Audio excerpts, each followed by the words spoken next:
ರಾಷ್ಟ್ರೀಯ ಪಕ್ಷ, ರಾಷ್ಟ್ರೀಯ ಪಕ್ಷದಲ್ಲಿ ಹೈಕಮಾಂಡೇ ನಿಮ್ಮನ್ನು ಗುರುತಿಸಿ ಆಯ್ಕೆ ಮಾಡ್ಕೊಂಡಿದ್ರೆ ಅನ್ನೋ ಭಾವನೆ ಸಾರ್ವಜನಿಕರಲ್ಲಿ ಬಂದಿದೆ. ಮತ್ತು ಏನು ಹೇಳೋಕ್ಕೆ ಇಷ್ಟಪಡ್ತೀರಿ? ಮೊದಲನೇದಾಗಿ ನನ್ನಂಥ ಒಬ್ಬ ಬಡ ಕುಟುಂಬದ ಹುಡುಗನಿಗೆ, ಅಪ್ಪ ಅಮ್ಮ ಇಲ್ಲದೆ ಬೆಳೆದಂಥ ಅನಾಥ ಹುಡುಗನಿಗೆ, ಕನ್ನಡ ಮಾಧ್ಯಮದಲ್ಲಿ ಓದ ಬೆಳೆದಂಥ ಹುಡುಗನಿಗೆ, ಒಬ್ಬ ಪ್ರಾಮಾಣಿಕ ವ್ಯಕ್ತಿಗೆ ಕಾಂಗ್ರೆಸ್ ಪಕ್ಷ ಟಿಕೆಟ್ ಕೊಟ್ಟಿದೆ. ನನ್ನ ಪಕ್ಷದ ಗೌರವವನ್ನು, ನನ್ನ ಚಿಕ್ಕಬಳ್ಳಾಪುರ ವಿಧಾನಸಭಾ ಕ್ಷೇತ್ರದ ಜನತೆಯ ಗೌರವವನ್ನು ಕಾಪಾಡೋದು ನನ್ನ ಕರ್ತವ್ಯ. ನನ್ನ ತಂದೆ ತಾಯಿ ಆತ್ಮಹತ್ಯೆ ಮಾಡ್ಕೊಂಡು ತೀರೋದಾಗ ಒಬ್ಬ ಅನಾಥ ಹುಡುಗ ಎಷ್ಟು ಕಷ್ಟಪಡ್ತಾನೆ ಅಂತ ನನಗೆ ಗೊತ್ತು. ರೈತರ ಆತ್ಮಹತ್ಯೆಯನ್ನು ತಡೆದು ನನ್ನ ರೈತರನ್ನು, ವಿದ್ಯಾರ್ಥಿಗಳನ್ನು ಎಲ್ಲರೂ ಕಾಪಾಡ್ಕೊಂಡು ನನ್ನ ಕ್ಷೇತ್ರವನ್ನು ಅಭಿವೃದ್ಧಿಪಡಿಸಬೇಕು ಅನ್ನೋ ಉದ್ದೇಶದಿಂದ ಬಂದಿದ್ದೀನಿ. ಈಗ ನಿಮಗೆ ಕಾಂಗ್ರೆಸ್ಸಲ್ಲಿ ಟಿಕೆಟ್ ಸಿಗುತ್ತೆ ಅನ್ನೋ ಭರವಸೆ ಇತ್ತಾ ಮತ್ತು ಇದು ಹೇಗೆ ಸಾಧ್ಯ ಆಯಿತು? ಇಲ್ಲ ಸರ್, ನಂತರ ನಮ್ಮ ರಮೇಶ್ ಅಣ್ಣವರು, ನಮ್ಮ ಶ್ಯಾಮ್ ಸರು, ನಮ್ಮ ನಾರಾಯಣ ಸಿಂಹಣ್ಣವರು, ನಾನು ಎಲ್ಲ ಪ್ರಯತ್ನ ಪಟ್ಟಿದ್ವಿ. ಯಾರಿಗೆ ಸಿಕ್ಕಿದ್ರು ನಾವು ಮಾಡ್ತಿದ್ವಿ. ದೈವ ಇಚ್ಛೆ ನನಗೆ ಸಿಕ್ಕಿಲ್ಲ. ಮಿಕ್ಕವರೆಲ್ಲರೂ ನನಗೆ ಆಶೀರ್ವಾದ ಮಾಡಿದ್ದಾರೆ. ಜನತೆಗೆ ಒಳ್ಳೇದು ಮಾಡಬೇಕು ಅಂತ ಬಂದಿದ್ದೀನಿ ಸರ್. ಈಗ ಪ್ರಬಲ ಟಿಕೆಟ್ ಆಕಾಂಕ್ಷಿ ಆಗಿದ್ದಂಥ ವಿನಯ್ ಶ್ಯಾಮ್ ಅವರು ಇವತ್ತು ಇಂಡಿಪೆಂಡೆಂಟ್ ಆಗಿ ನಾಮಪತ್ರ ಹಾಕಿದ್ದಾರೆ. ಅವ್ರಿಗೆ ಏನು ಕೋರಕ್ಕೆ ಇಷ್ಟಪಡ್ತೀನಿ? ಇಲ್ಲ ಸರ್, ಅವರು ಪಕ್ಷಕ್ಕೆ ತುಂಬ ದುಡಿದಿದ್ದಾರೆ. ಅವ್ರ ಪಕ್ಷದ ನಿಷ್ಠಾವಂತ ಕಾರ್ಯಕರ್ತ.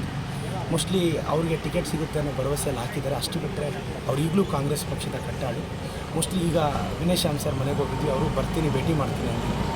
ಮೋಸ್ಟ್ಲಿ ಅದು ನಾಳಿನ ದಿನಗಳಲ್ಲಿ ಗೊತ್ತಾಗುತ್ತೆ ಸರ್. ಈಗ ಚಿಕ್ಕಬಳ್ಳಾಪುರ ವಿಧಾನಸಭಾ ಕ್ಷೇತ್ರದಲ್ಲಿ ಇದು ವಿಳಂಬ ಧೋರಣೆಯಿಂದ ಕಾರ್ಯಕರ್ತರು, ಮುಖಂಡರು ಕೆಲವರು ಚದರಿದ್ದಾರೆ. ಅವ್ರಿಗೆ ಏನು ಹೇಳೋಕ್ಕೆ ಇಷ್ಟಪಡ್ತೀನಿ? ಇಲ್ಲ ಸರ್, ಅದೇನೂ ಆಗಲ್ಲ. ಯಾಕೆಂದರೆ ನಾನು ಹೊಸಬ್ನಲ್ಲ ಚಿಕ್ಕಬಳ್ಳಾಪುರಕ್ಕೆ. ಮತ್ತು ಸಂಘಟನೆ ತುಂಬ ಗಟ್ಟಿಯಾಗಿದೆ. 50-60 ವರ್ಷದಿಂದ ಇದು ಕಾಂಗ್ರೆಸ್ ಬೆಲ್ಟ್. ಯಾರೇ ಬಂದರೂ ಕಾಂಗ್ರೆಸ್ ಪಕ್ಷ ಇಲ್ಲಿ ಗೆಲ್ಲುತ್ತೆ ಸರ್. ಇಲ್ಲಿ ಬರೀ ಪ್ರದೀಪ್ ಈಶ್ವರ್ ಅಲ್ಲ, ಇಲ್ಲಿ ಯಾರು ನಿಂತರೂ ಕಾಂಗ್ರೆಸ್ ಪಕ್ಷ ಗೆಲ್ಲುತ್ತೆ. ಇದು ಕಾಂಗ್ರೆಸ್ ಪಕ್ಷದ ಗೆಲುವು, ಕಾಂಗ್ರೆಸ್ ಪಕ್ಷ ಕೊಟ್ಟಿರೋ ಕೊಡುಗೆ ಸರ್. ಈಗ ನಿಮಗೆ ಯಾವ ಮಾನದಂಡಗಳ ಮೇಲೆ ಟಿಕೆಟ್ ಕೊಟ್ಟಿದ್ದಾರೆ ಅಂತ ಅನ್ಸುತ್ತೆ ಸರ್? ಒಂದು, ನಾನು ಸ್ಥಳೀಯ. ಎರಡನೇದು ನನ್ನ ಸಮಾಜ ಸೇವೆ.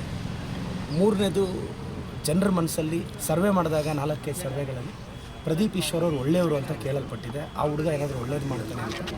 ಸೊ ಒಬ್ಬ ಯಂಗ್ಸ್ಟರ್ಸ್ ಕೊಟ್ಟರೆ ಅಭಿವೃದ್ಧಿ ಆಗುತ್ತೆ ಅನ್ನೋ ಮಾನದಂಡದ ಮೇಲೆ ನನಗೆ ಕೊಟ್ಟಿದ್ದಾರೆ ಅಂತ ನನಗೆ ಮಾಹಿತಿ ಸರ್. ಸರ್, ಈಗ ಚಿಕ್ಕಬಳ್ಳಾಪುರದಲ್ಲಿ ತಾವು ಸಾಕಷ್ಟು ಕನಸ್ಕೊಂಡಿದ್ದೀರಾ. ಸೊ ಏನೆಲ್ಲ ಯಾವ ವಿಚಾರಗಳು ಇಟ್ಕೊಂಡು ಜನರ ಹತ್ರ ಬಳಿ ಹೋಗಿ? ಮೊದಲನೇದಾಗಿ ಸರ್, ನಾನು 5 ವರ್ಷ ನನ್ನ ಅಧಿಕಾರದಲ್ಲಿ ನಾನು ಪ್ರಮಾಣ ಮಾಡಿ ಹೇಳ್ತೇನೆ, ನನ್ನ ತಂದೆ ತಾಯಿನ ನಾನು ದೇವರು, ನಾನು ಪ್ರಾಮಾಣಿಕವಾಗಿರ್ತೀನಿ, ಯಾರಿಂದ ಏನೂ ಅಪೇಕ್ಷೆ ಮಾಡಿದೆ ಕೆಲಸ ಮಾಡ್ಕೊಡ್ತೀನಿ. ನಾನು ಖಂಡಿತವಾಗೂ ಪ್ರಮಾಣ ಮಾಡಿ ಹೇಳ್ತೀನಿ, ನಾನು ದ್ವೇಷ ರಾಜಕಾರಣ ಮಾಡಲ್ಲ. ನಾನು ಎಲ್ಲರೂ ಸಮಾನವಾಗಿ ನೋಡ್ತೀನಿ. ಅದಲ್ಲದೆ ನನಗೆ ಕೆಲವು ಬಯಕೆಗಳಿದೆ. ನನ್ನ ಪರ್ಸ್ನಲ್ ಅಜೆಂಡ 220ಕ್ಕೂ ಹೆಚ್ಚು ಸರ್ಕಾರಿ ಶಾಲೆಗಳಿದೆ. 5 ವರ್ಷದಲ್ಲಿ ಒಬ್ಬ MLA ಆಗಿ ನನ್ನ ಸರ್ಕಾರಿ ಶಾಲೆಗೆ ಏನು ಮಾಡಬೇಕು ಮಾಡಿ ಅಷ್ಟೂ ಶಾಲೆಗಳನ್ನ ನಾನು ದತ್ತಕ್ಕೆ ತೊಗೊಳ್ತೀನಿ. ಒಂದು ಮಾಡೆಲ್ ಸ್ಕೂಲಾಗಿ ಡೆವಲಪ್ ಮಾಡ್ತೀನಿ. ಎರಡನೇದು, IAS KS ತರಬೇತಿ ಕೇಂದ್ರಗಳನ್ನ ತೆರಿತೀನಿ. ಮತ್ತು ನನ್ನ ರೈತರ ಯಾರಾದರೂ ಮಕ್ಕಳು ತಮ್ಮ ತಂದೆ ಅಥವಾ ತಾಯಿನ ಕಳ್ಕೊಂಡು ಅವ್ರಿಗೆ ತಂದೆ ತಾಯಿ ಸ್ಥಾನದಲ್ಲಿ ನಿಂತು ಅವ್ರ ಶಿಕ್ಷಣದ ವೆಚ್ಚವನ್ನು ಭರಿಸ್ತೀನಿ. 4ನೇದು, ಪ್ರಾಮಾಣಿಕವಾಗಿ ಕೆಲಸ ಮಾಡ್ತೀನಿ. ಅಖಾಡದಲ್ಲಿರೋ 2 ಪ್ರತಿಸ್ಪರ್ಧಿಗಳಿಗೆ ನಮ್ಮ ಜನತೆ ಒಂದೊಂದು ಅವಕಾಶ ಕೊಟ್ಟಿದ್ದಾರೆ. ನಾನು ಖಂಡಿತವಾಗೂ ಯಾರ ಬಗ್ಗೆ ನಾನು ಕಾಮೆಂಟ್ ಮಾಡೋಕ್ಕೆ ಇಷ್ಟಪಡಲ್ಲ.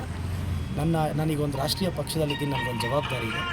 ನನಗೂ ಒಂದು ಅವಕಾಶ ಕೊಡಿ, ನನ್ನ ಅಡ್ಮಿನಿಸ್ಟ್ರೇಷನ್ ಒಂದು ನೋಡಿ ಅಂತ ನನ್ನ ಜನತೆಗೆ ರಿಕ್ವೆಸ್ಟ್ ಮಾಡ್ತೀನಿ. Thank you sir.